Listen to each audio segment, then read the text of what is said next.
Hey guys, I'm Fancy, And I'm Colleen. and this is Murder by Design.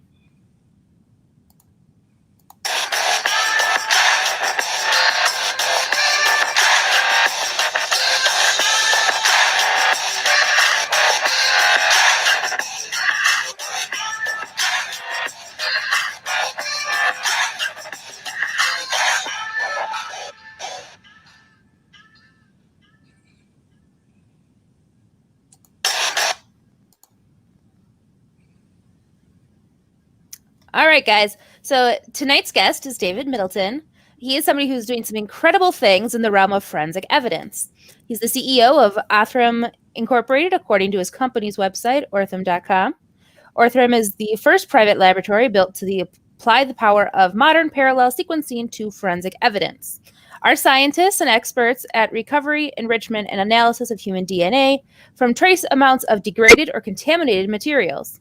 They also help investigators break through previously impenetrable forensic DNA barriers and close previously unsolvable cases. So welcome, David, to the show. Thank you for having me. Great. So, that sounds like a lot of rather impressive stuff, but what does all that actually mean? And can you, kind of explain to our guests what you do and how you got started in all of this? Sure. So Othram is a forensic laboratory. We offer end-to-end evidence to answers. So we take evidence or DNA extracts from evidence, and we work to identify unknown persons at these crime scenes or remains. It could be the victim we're looking for. It could be a perpetrator. It could be both. And so what we do is we work on cases where CODIS, which is the standard for our country, has not been able to produce an identification. And we take those samples and we figure out ways to get enough genetic information from them so that we can provide law enforcement with the leads that they need to make an ID. And we can work from amazing inputs. We can work from touch DNA, bones that have been degraded and overrun with bacteria and are decades old. We've worked cases as far back as 100 years old. We've worked cases that are, literally happening right now this year, but are just unsolved because CODIS doesn't produce an answer. So anytime the evidence is not suitable for CODIS testing, or CODIS testing was applied but didn't get you the identity you're looking for, that's when we step in and try to make an ID. That's awesome. That is really cool. So what exactly is the genome sequencing, and how is it being used to solve those cold cases that you're talking about? Yeah, that's a great question. So we use sequencing because sequencing is a technology, it's a method that is very sensitive, and the way we've built it allows us to access, as I mentioned, we can access DNA that's terribly degraded into little itty bitty pieces and would even be unsuitable for CODIS testing. And sequencing is a very sensitive and accurate way to collect genetic information, either for a couple spots in the DNA or all the DNA, whatever you need. And so what we do with sequencing is we capture an unknown person's genetic material, anywhere from tens of thousands to hundreds of thousands of markers. So just to put that in perspective, when you do CODIS testing, you're looking at like 20 markers. So we're collecting tens of thousands to hundreds of thousands of the markers, and we can do a lot of things with these markers. We can very quantitatively and accurately tell you the ancestry of a person. So we can tell you ancestry. We can sort out where other folks in your family have been, and that can be helpful in eliminating, including or excluding folks. We can even use those markers to compare the relationship of the unknown to people in genealogical databases, even in one-to-one target testing against folks that think that they might be, for example, missing someone in their family. So we can compare the unknown to that person, and we can tell them with a lot of precision, because we've got so many markers to pick from, exactly how related or unrelated those folks are. So to summarize, we're using sequencing because it's the most powerful way to get genetic information from an unknown genetic sample. And at the same time, we then take the markers and then use that to derive identity information in the form of ancestry or even a match to a relative or someone. So I want to see if I can simplify this for our listeners, and please correct me if I'm wrong. Most people, when they think of true crime or crime itself, they think of like CSI. And I don't know if you've ever watched it, especially the original one in Las Vegas. They would have it on the screen where there's like the 20 markers, and it's just running through CODIS trying to match up the DNA. And, they see like those 20 markers. But you're saying is that your company can look at thousands of markers. Is that roughly similar?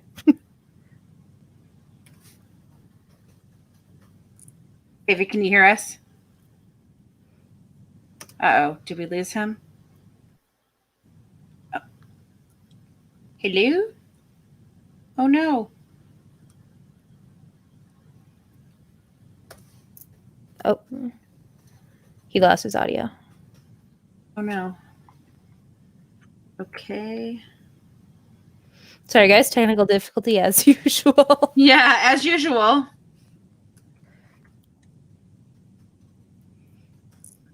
Anybody else feel like September's actually moving by at a normal speed? I know I talk about that every single day, but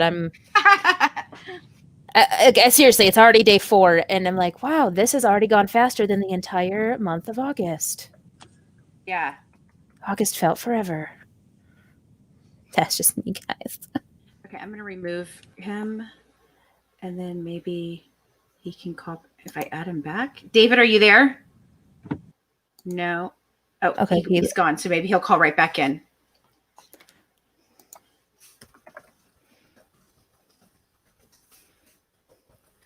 He's got a lot of cases that he's worked on. I'm going to cover them. Okay, there he is. Oh, wonderful. Okay, do we have you back now? Yeah. I apologize. I lost audio. No, you're okay. No problem. Did you hear what Colleen said is simplifying, or did you not get that part? Because if she could do it again. I lost it. Yeah, once he simplified it, I lost it. So like for the people who just watch crime stuff in general, back in the original CSI, they would show that 20 marker analysis on one side and then run it through CODIS and try to match it with the thousands of people in CODIS. But so what you're saying is that your company can look at thousands of markers, not just that 20, right? Yeah, and so the 20 markers are really valuable if you're trying to confirm, like in the show, that the person you're suspecting is the cause of a crime was at the crime scene. You match that person's 20 markers against You're the 20 breaking markers up. of the crime. No, I can hear him. Oh, I can't hear anything. It sounds like he's breaking up. Oh, can you guys hear me okay? Yes, I can now. Okay. So yeah, the 20 markers are very valuable when you're trying to confirm that one person was at a crime scene. You can compare them against the crime scene. What we do is we take thousands of markers in instances where the 20 markers won't match anybody. So if they're not in CODIS, the 20 markers are not useful because they're not going to match anybody. And we take tens of thousands of markers and we do a broader search to determine who the nearest relative to that person might be. And that's what allows us to then identify victims or perpetrators, even if they're not in the CODIS database. Smart. That makes sense. Right. Okay, so you've been able to assist and identify Jane and John Doe cases. One of those was the unidentified body of a John Doe who was found in Lake Stickney. With your help, using a very small amount of DNA evidence collected, you identified Rodney Peter Johnson. Can you tell us about that case and how your company assisted in the identity? Yes, that's a very interesting case. The victim, Rodney, was murdered. He was a homicide victim, and he was murdered in the late 80s. And what ended up happening is that his body was tossed into a lake and weighed down. And he spent 6 or 7 years at the bottom of a lake. And in the mid 90s, around 1994, his body surfaced. Obviously not very easy to identify that person at that point. Right. And the anthropologist did their best. It's an interesting case because they couldn't even determine his ethnicity. They didn't know if he was Caucasian, if he was something else, and they actually ended up rendering his face reconstruction in several different ways. 4 different ways they came up with to describe who he was. Knew nothing. 26 more years passed, and they just could not identify him. I mean, he's a victim, so why would he be in CODIS? And they couldn't even figure out the ethnicity.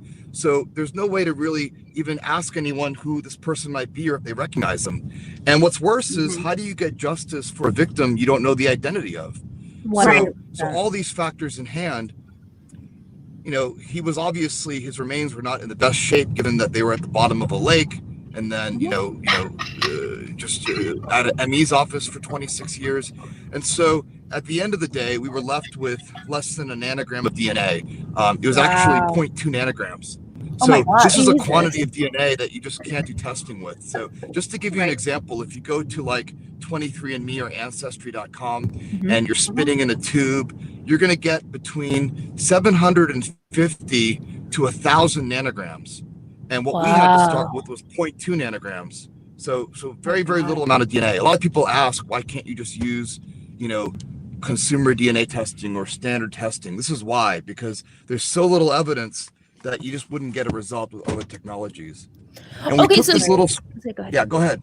No, you finish your statement, then I have a question about that. Well, so we took this small quantity of DNA and got to work building a profile. So you mentioned like Ancestry and 23andMe. Do you have an opinion on whether investigators should have access to those DNA banks? Well, I could have all the opinions I want, but I think I'm just curious on your opinion. Yeah, I think the data belongs to the consumers. And if the consumers do not feel comfortable opting in to law enforcement search, they shouldn't. And we actually built our own database, DNAsolves.com, and that database allows people from those companies to upload their data if they want to contribute to a law enforcement investigation. So I like letting consumers choose. That's an amazing opportunity for people. There are millions of people who use those services. So, to find out that, I have a lost relative who went missing and potentially, somebody has found them, but they can't, match them because my DNA doesn't exist somewhere. So that's an amazing tool. That's right. If you're missing family, this is a great time to go get genealogical testing, because the data that you have could be used to help identify any number of folks missing in your family, even if you're not directly related to them. Right. And for anybody that's just tuning in, go ahead. I'm sorry. For anybody who's just tuning in, we're actually talking with David Mittleman of the CEO of, is it Othram or Othram? Othram Inc. And we're talking all about genome sequencing today, guys, in the cases of, trying to help solve unsolved mysteries. And unsolved cases. So, David, what were you going to say? Well, just to finish the story, we took the DNA that we were able to get from this, small piece of evidence, and we're talking about Rodney's case, and it was primarily bacteria. I mean, it was over 99% bacteria. So what was left was this small amount, 180 picograms of human DNA. We built the profile, and through a little bit of investigative work in partnership with James Scharf and his team at Snohomish County, we were able to sort through the genealogical trees, and we uncovered a relationship eventually to a living father and a living brother. And what's amazing is that when we did confirmatory testing, anytime you find someone with these new methods, you want to confirm that the methods identified the right person.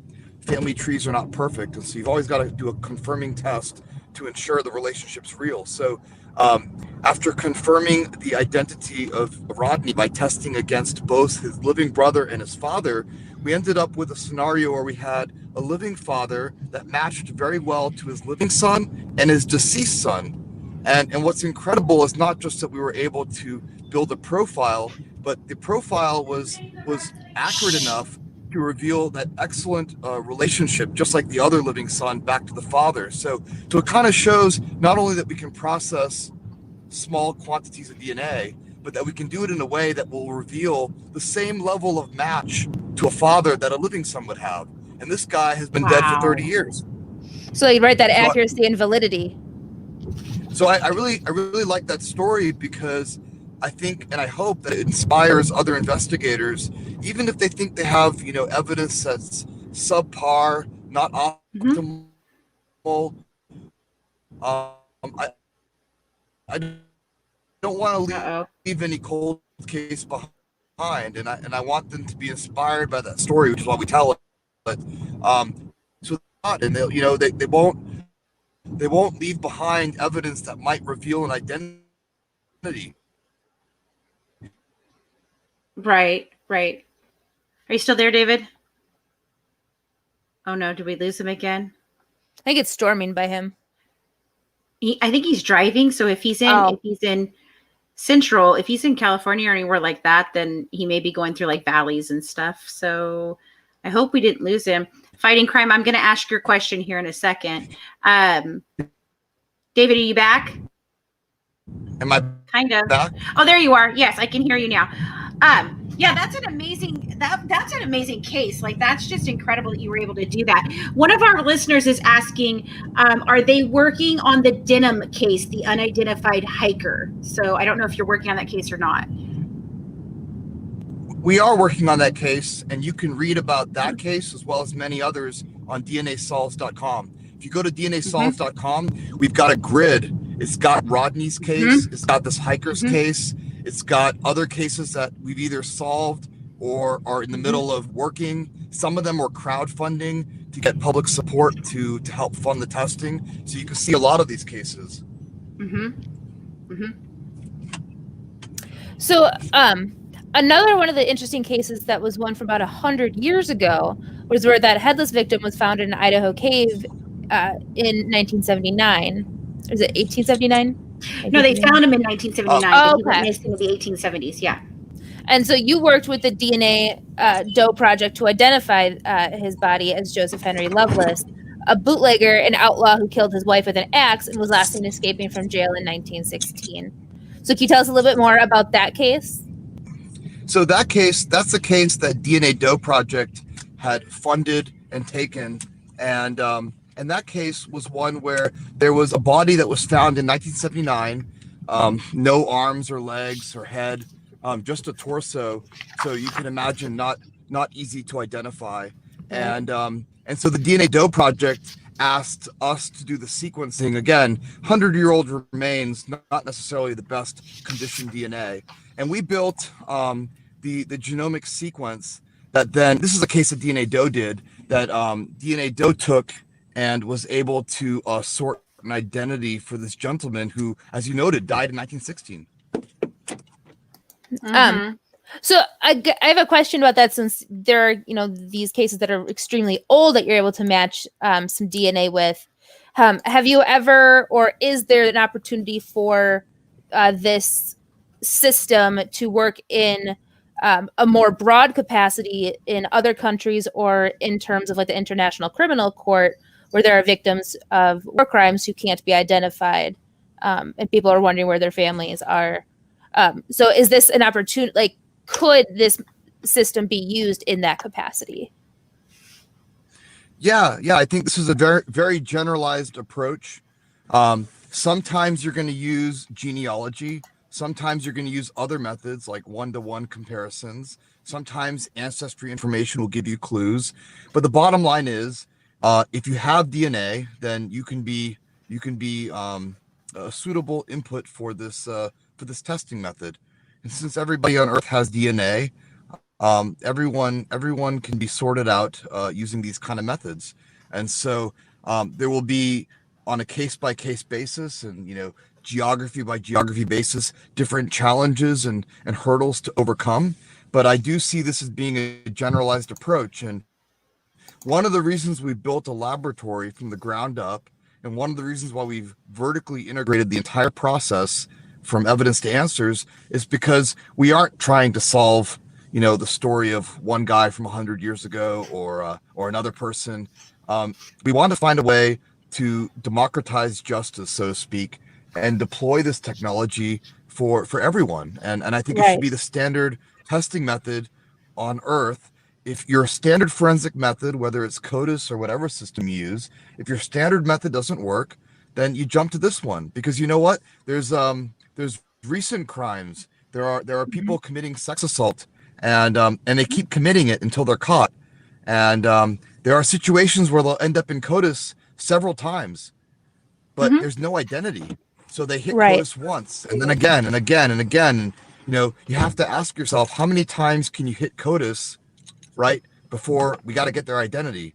And personally, I think you'd probably agree, like, once is too many. So when someone's been in CODIS 10 times because they're a serial rapist, it's time to look at other technologies. If CODIS can't do it, no worries. You use a different method. So we've worked cases that are 100 years old.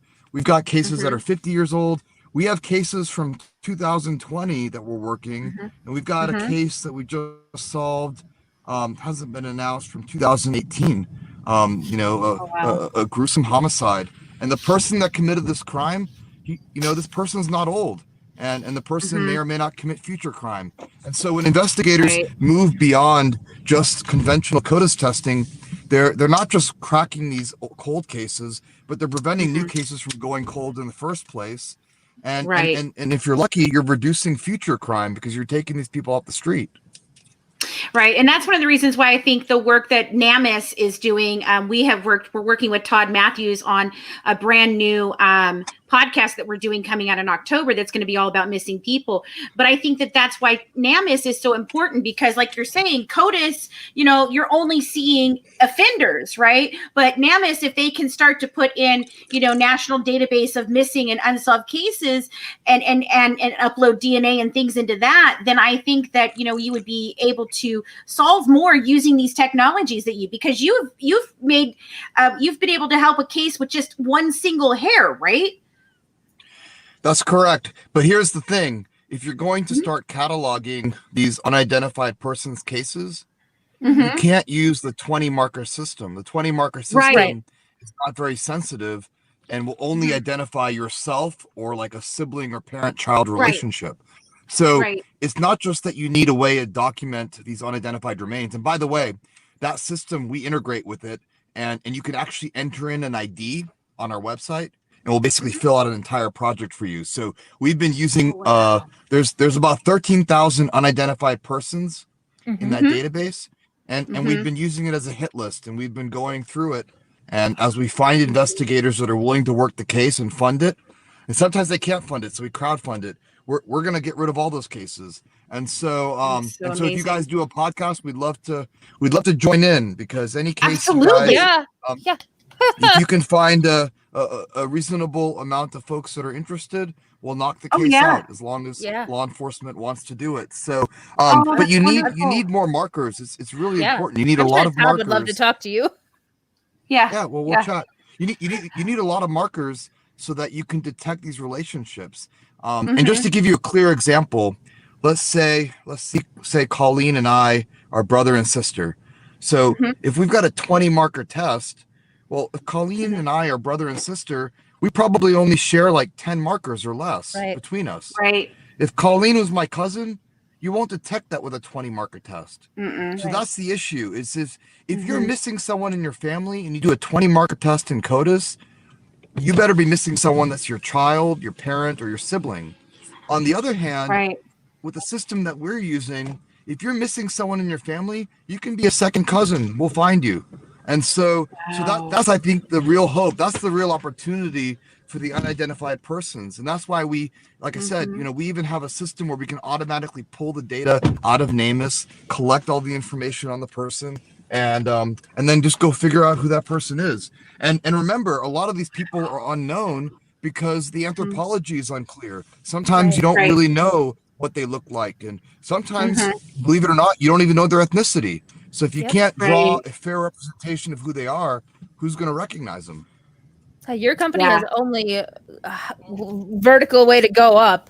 Like, this is an amazing, opportunity. Absolutely incredible. Okay, we're going to take a little break for just 1 second. So, guys, it's time for the Secret Word of the Week giveaway. If you've been joining us over on Facebook.com/MBD True Crime, we've been doing a ton of new stuff. And one of those things is announcing our secret word. Here's what you have to do to be entered in the weekly drawing. Text the word right now to 502-653-9528. along with your name and the timestamp of when we asked for you to text us, and you'll be entered to win a prize from us. We'll announce our winner on our Monday night show. So that number again is 502-653-9528. And even if you aren't watching live, you can still enter. Just give us the timestamp that we asked for this and your name to that number and what the secret word of the week is, and you'll be entered to win a prize from us. So we're still talking with David Mittleman of Othram Inc., and he just does some incredible work with genetic testing and DNA testing in cold cases. I am just so enamored.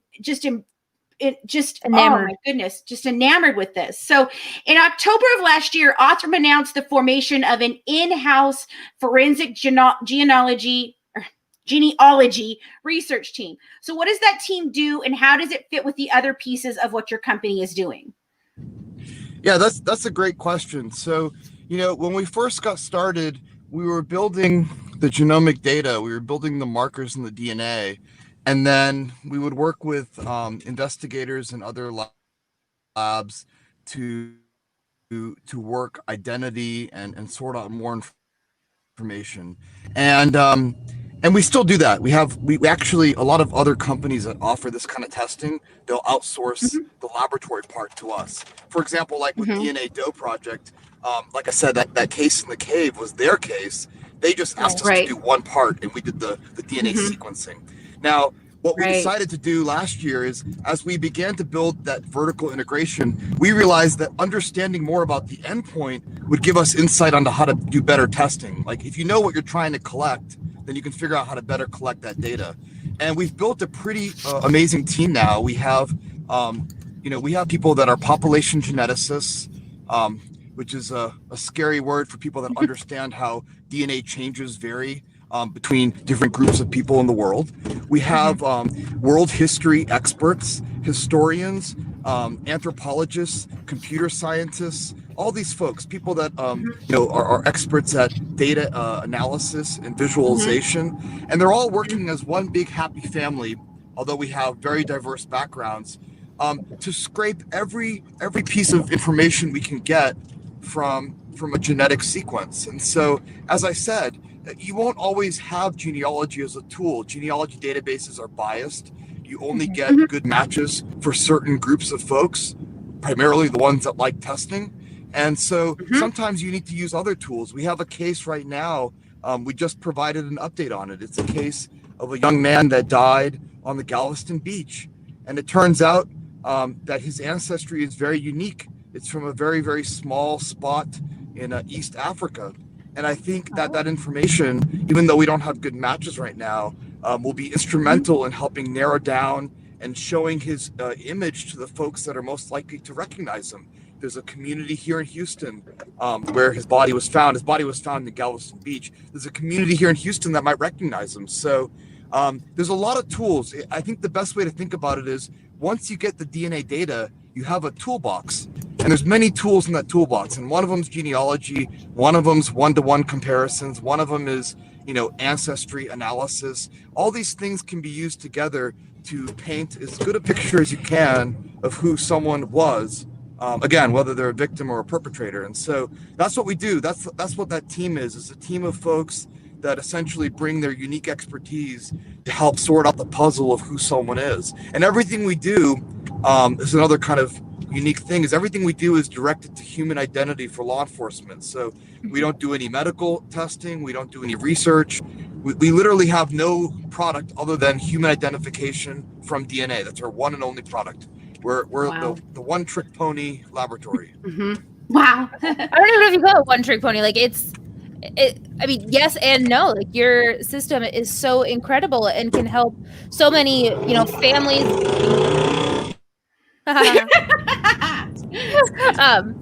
Like, your system can help so many families of victims, but perpetrators as well.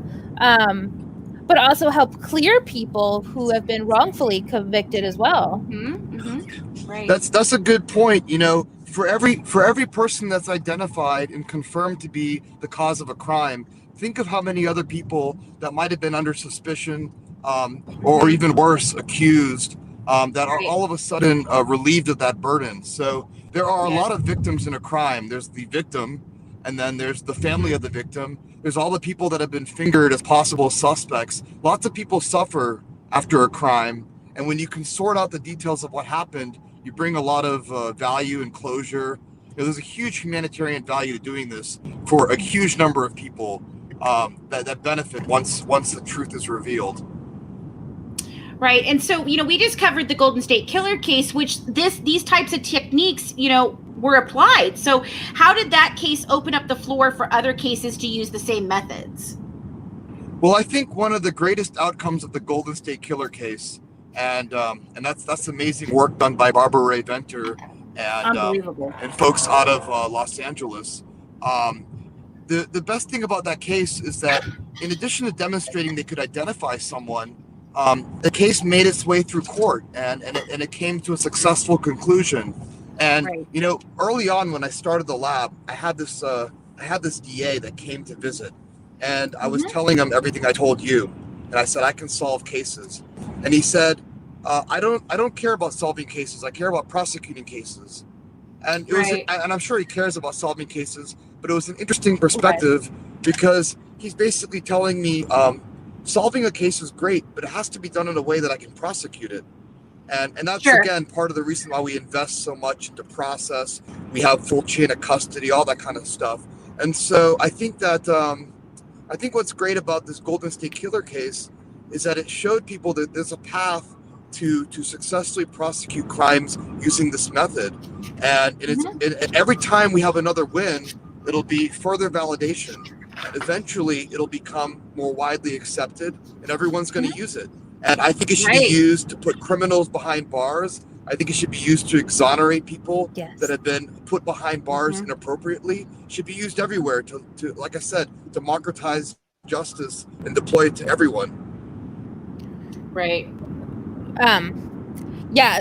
Like literally that is just the most important thing, because we talk about that all the time about how, yes, many people do commit crimes, but there are those who are in prison, and some who have already been killed through death row or died in prison for crimes they didn't commit. One was like in Texas, where there was a man who was accused of rape, and I think he was put to death while he was in Texas. But then they did the DNA evidence after he was already dead, and he wasn't the one who did it. That's terrible. That's terrible. This could be very helpful in the Rodney Reed case out of Texas too, in helping exonerate him. So you also have, and speaking of Texas, you guys have kind of partnered up with the University of Texas, MD Anderson Cancer Center, and its School of Health Professions. So what are you guys doing there? You're helping new people get into this field? Is that what's going on? Yeah, we actually have a training program. So you can imagine these techniques, which have been used in medicine and research for a while, they're very newly being applied to forensics. So we have an education program, a training program, where we basically partner with the university and we train what I hope will be the next generation of laboratory scientists that will then spread across the world and put these techniques into practice. It's part of our master plan to make sure that one day everyone can have access to these tools. My laboratory is not going to serve the universe. And so we have a training program with MD Anderson, which is one of the coolest places ever. And I'm a little biased. I trained at the medical center in Texas, but even if I had to train there, I'm confident I would have thought it was the greatest place. And it's the largest medical center in the world, by the way, guys. Largest medical center in the world. Right, yep. I trained at Baylor College of Medicine. I could see MD Anderson from my window. And I'm honored to be working with them to train students in these new techniques. And I think it's going to be a game changer because, a couple of years from now, there'll be new generations of laboratory scientists trained from day one to take advantage of these amazing, methods and tools. Yeah. Do you have any thoughts or opinions on that new show, The Genetic Detective? Yeah, I think that's a great show. I know CC Moore. Funny story. I had a life in genealogy before the forensic stuff.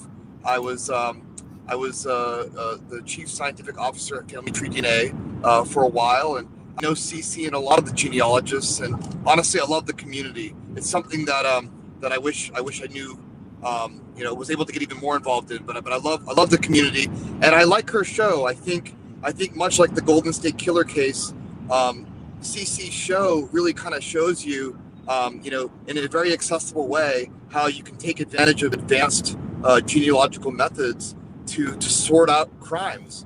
And so again, whether it's the Golden State Killer being prosecuted in court, whether it's CC kind of walking you through the thought process of how she was able to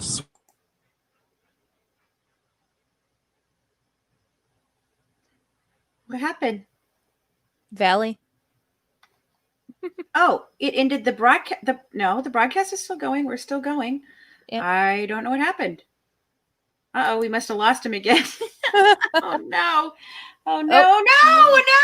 Oh, he'll be right back, I'm sure, guys. So, and guys, if you want, just a reminder, I wanted to let you guys know we normally release our episodes for the Good Wives Guide to True Crime on Wednesdays. However, because this is our season finale of that, we are going to be doing it a little later. It'll be out next Sunday, and it's going to be a doozy because it will be the final episode of this season and the final episode of our head-to-head on Scott Peterson. So if you guys want to find that, you can always just go to our madgingerentertainment.com, and all of our blog, our podcast, and our YouTube videos are all right there. But we're still talking with David Mittleman. Middleman. That's okay, no problem. Yeah, I was just saying, I love any and all outreach. So whether it's the trials, whether it's CC and her show, whether it's these educational programs, we're trying to do the same thing. Again, DNAsolves.com. You can see the cases we're working on. We post updates. There's anything that provides outreach and visibility to the public, I think is great. The more they know about what can be done and what is being done, I think the more supportive they'll be. And you can do amazing things when you have the support of the crowd. Right. I love genealogy and the DNA science. I have both Ancestry and 23andMe, but I'm really more on Ancestry for the family tree purpose. And I've been able to trace my family tree all the way back to like the BC period, but most notably back to, I have two different sides of my family related to King Henry VIII. So I find, DNA and genealogy so fascinating. So I hope more people decide to become interested in this and how helpful it can be for them and their family and future, people they know and future family members. Yeah. Yeah, I agree. It's a fascinating subject.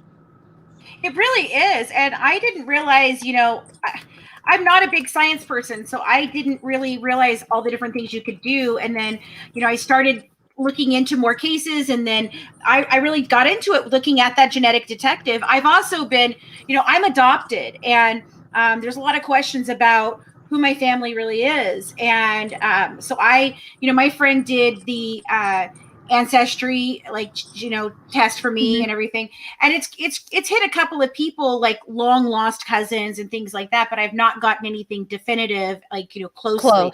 Yeah, so it's been kind of a sad that I haven't got to do that, but I'm hoping that maybe through connecting through these extended relatives that eventually I'll get an answer just in my life. Well, we can talk offline. We'll take a look at your information if you want. We'll keep it away from all the. She's gonna cry. No, don't cry. But yeah, we'd be happy to take a look. No promises, but we'll look and see if there's anything that we can glean as well. Hold it.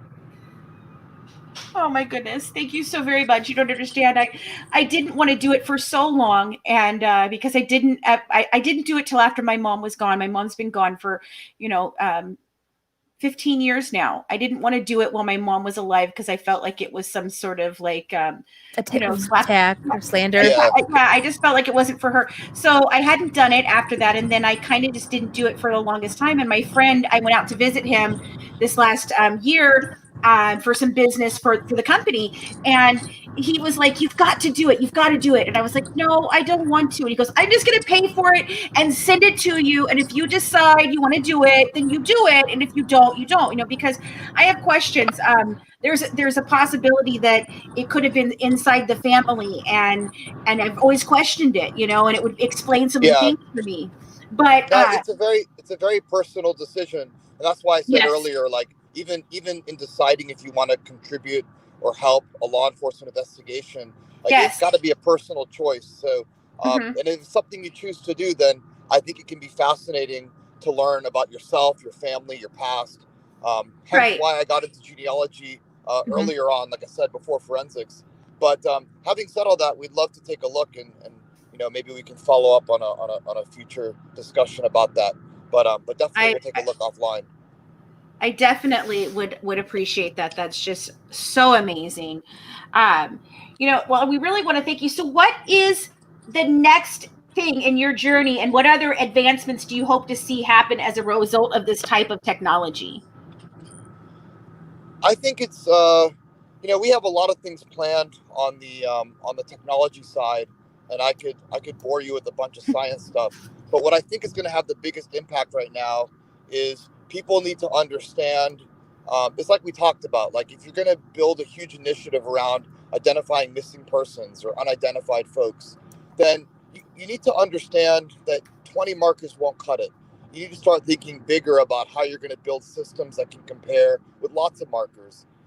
You need to educate people on contributing their data so they can find their own loved ones, and also, if they're interested, help in the humanitarian mission of solving cold cases.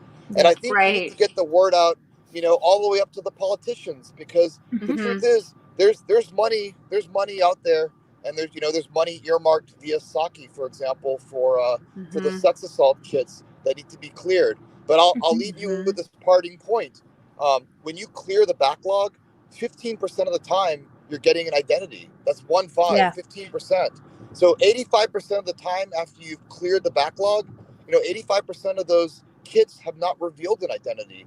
And Right. there's a good chance, right, that these new methods could shine a light on the identity of those kits. And so Right. it's important to remember clearing is not solving, and there's resources that are needed. The law enforcement folks need money and funding to not just do the initial CODIS pass, but to then go back and really figure out who these people are. So I think outreach, education, spreading the word, the stuff that you guys do, that's all really important for hmm taking things to the next level. In the meantime, we're doing what we can. We work with law enforcement. We work through grant agencies, through other ways to fund cases. Like I said, we're even crowdfunding. So if anyone's listening and wants to jump Right. in, check out DNA Solves, and maybe I'll there's a put that up case that again appeals to you. for you. But yeah, so I mean, I think that's the next step. I think as people understand, it'll drive change. People will demand it when they realize. Yeah, it's there. One more statistic. You were talking earlier about NamUs. NamUs, hmm the folks in NamUs are going to be solved. Their identities will be solved with CODIS 1% of the hmm time. Mhm. Right. So 1% of the time, like that's terrible. So you need another method, and so Yeah. people need to recognize that, demand it, and then the funding will come, and law enforcement will be able to send off dozens of cases at a time, and not just a few here and there. And anyways, over time we will simplify and scale the process, and we'll make this available to everybody. Can you quick tell us again what's that website people can go to if they want to release their information from their genetic tests to the system? Well, there's a couple places you can go. We have a database, DNAsolves.com. There's Mhm. also GEDmatch.com. So there's multiple places you can go. The thing about DNA Solves is it's only for law enforcement. So you don't Mhm. really opt in or out. Like you don't join unless you want to You help law do. enforcement. But yeah, it's basically a way for you to contribute your data that you might have gotten at another company, like a hmm consumer testing company, and you never know. You may be a distant relative to someone in NamUs that has been unidentified for decades, and your one contribution could help identify that person and give somebody some peace and closure. Right. Right. And see, this is something that I think should be what we're discussing when we're talking about, defunding or whatever the police, I don't think it should be defunding. I think we should be looking at things like this to fund better things, for more research, for you guys to use better tools, and to be able to solve more cases than just saying, oh, well, let's get rid of it or let's defund. No, we need to distribute the funds restructure. to better Well, things, Look, whichever side of the argument you're on, I'll tell you this: the kind of testing we're doing is going to cost a minute fraction of the kind of testing, kind of the costs that are associated with an investigation. Think about how much salary time is spent with detectives, the anthropologist you paid to do a facial reconstruction, the chemical testing, possible isotope testing, all the work that was done, the man hours that are spent getting the word out. A single detective, the single detective in 1 month will probably make more money than it costs to solve a case.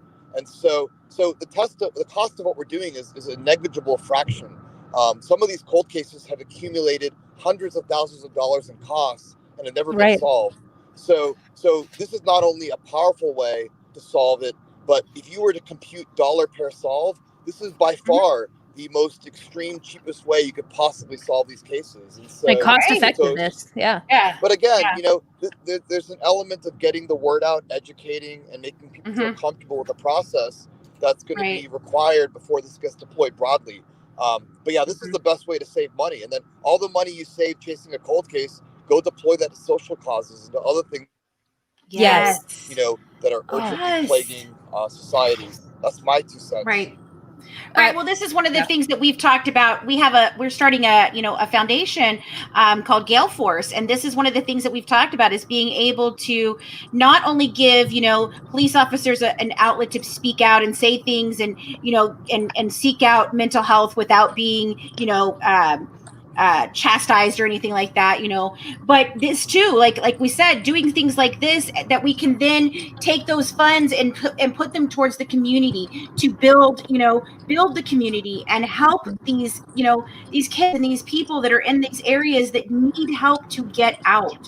And that's one of the things that we're hoping we can do too. So I think this is such a great thing, because it could help with that, of reaching out and really enacting change in the communities. Because if we don't do that, then the system isn't going to change. If you don't help these communities and change the communities, nothing is going to get better. So I can only see something from this coming, from being able to do this, as causing something, really great for the nation, not just in cold cases, but in so many different ways. Like you said, being more cost effective, being able to put into social things, and in the communities and all these different things. I think it's such an amazing thing that you are doing right now. I don't see a downside to this. No. Well, the only thing I can see a problem with is like the privacy laws. But if you're opting in and where nobody's being forced, then there isn't a privacy law consideration, So I think that's incredible, and I really do think what you're doing is just so amazing, David. Thank you so much for joining us tonight. Is there anything else that you'd like to let our viewers know, or any other way that they can help out besides just either supplying their DNA or helping out with crowdfunding? Is there anything else that they can do, or that you'd like to let them know? No, I think those are the two best ways to help. Spreading the word always helps, and if there's an interesting case, reach out to us. We're always happy to hear from folks and see what people find interesting. So that's it. And I appreciate you guys having me, and sorry for the connection difficulties, but no problem. No, thank you for coming to us. No, it was a pleasure to speak with you, and we will definitely talk. I'm going to talk to you personally, but we're also going to definitely talk with you about, hooking up with us on this podcast that we're doing for missing persons and unsolved cases. Because I think that being able to do that and putting it out there on that kind of platform and seeing an actual case, come together would be absolutely incredible. Just wow. So we thank you again for being here tonight. And, we're just going to wrap it up here. So thanks so much, David. You have a wonderful rest of your evening, okay? Okay, I'll talk to you both soon. Thank you so much. Oh, my God, guys, that was absolutely incredible. I cannot believe the work that he is doing. That is just, Wow. Just Just so wow. many amazing things. So many amazing things. How it can help so many different aspects of our communities and families, and just incredible. Yep. Yep. Well, tonight, this is our Friday Night Live, guys. We are going to be doing this every Friday night. We're gonna try and have some interviews. Next week, we will be having Stephen David Lampley, one of our favorites, and he's actually going to be talking about a cold case that he is working from. I think it's either the 50s or 60s, in Nashville, Tennessee, which is right down from right down the road from me. And I'm going to meet up with him in a couple of weeks in Nashville and walk the crime scenes. But next Friday night, he's going to come on. He's going to tell you all about Miss Little Kathy Jones. And it's such a heartwarming, heartbreaking story of what happened to this little girl. And Stephen has just become very, very passionate about solving this case. And I really hope that maybe through this, we can, kind of join David into this and Todd, and figure this out for him, because so many people are coming forward in that case. And we're really happy about that, that people are starting to speak. And that's the thing, you guys, you never know what your thing can do, so if you think, even if it's the smallest thing and you think, oh no, that's not going to do anything, you have to go and tell people. You've got to talk to the authorities. You've got to tell them. Cheryl says that, Cheryl McCollum says that all the time, because you don't know what's going to trigger something for someone else, or go off in an investigator that's like, oh my God, I saw this, I don't even know. So even if you think it's just something small, like you saw a van that wasn't supposed to be there and you don't know, go tell them. Well, I just said that today in my Today in True Crime, specifically about, especially when you see cases where you think there's child abuse, or you suspect child abuse, or any form of abuse at all, how you should call. You can make an anonymous report. And that way authorities have to go check it out. There's no, as long as it's not for a malicious purpose, like you're just getting back at an ex or something. But if you have general concerns, you can notify people. That way, you don't know, you could be helping save a child or somebody's life by reporting. So don't be afraid to report when you have concerns, because you could save people's lives. Absolutely. And then the week after that, so we've got Stephen coming on next Friday. Monday, we're starting our new crime of the month, where we're going to be talking about the Chicago mob and one FBI agent, Elaine Smith, who was one of the first women FBI agents. And she took the whole thing down. Just incredibly infiltrated and took down the Chicago mob at the time. She's done great work with money laundering and all kinds of different things. So that's been incredible.